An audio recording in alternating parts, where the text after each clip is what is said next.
Hello friends, నేను ఒక YouTube channel చేయబోతున్నాను. ఈరోజు మీకు ఒక కథ చెప్పబోతున్నాను.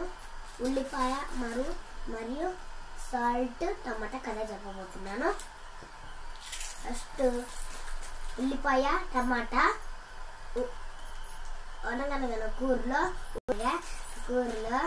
ఉల్లిపాయ సాల్ట్ టమాటా అనే ఫ్రెండ్స్ ఉండేవాళ్ళంట. అప్పుడు ఒకరోజు తిరునాళ్ళకి వెళ్దాం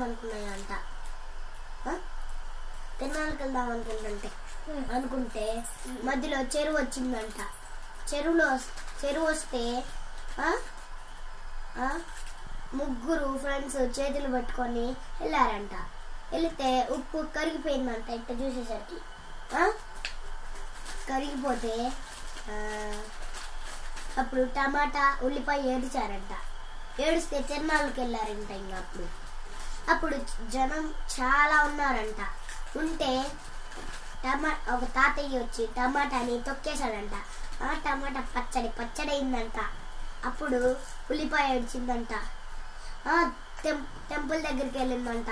టెంపుల్ దగ్గరికి వెళ్తే దేవుడా ఉప్పు సరిపోతే టమాటా నేను ఏడ్చాము, టమాటా చనిపోతే నేను ఏడ్చాను, నేను చనిపోతే ఎవరు ఏడుస్తారు దేవుడా అన్నాడంట. అప్పుడు దేవుడు ఒక వరం ఇచ్చాడంట. వరం ఇస్తే ఏంటి ఆ వరం అన్నదంట. ఉల్లిపాయ అంటే ఉల్లిపాయ చనిపోతే మీరు చుట్టుపక్కల ఎవరైనా ఉంటే వాళ్ళు ఏడుస్తారు అని వరం ఇచ్చాడంట దేవుడు. మనకి ఉల్లిపాయ పోసినప్పుడు మనకి నీళ్ళు వస్తాయి కళ్ళల్లో నుంచి అని సబ్స్క్రైబ్ చేయండి. లైక్ చేసి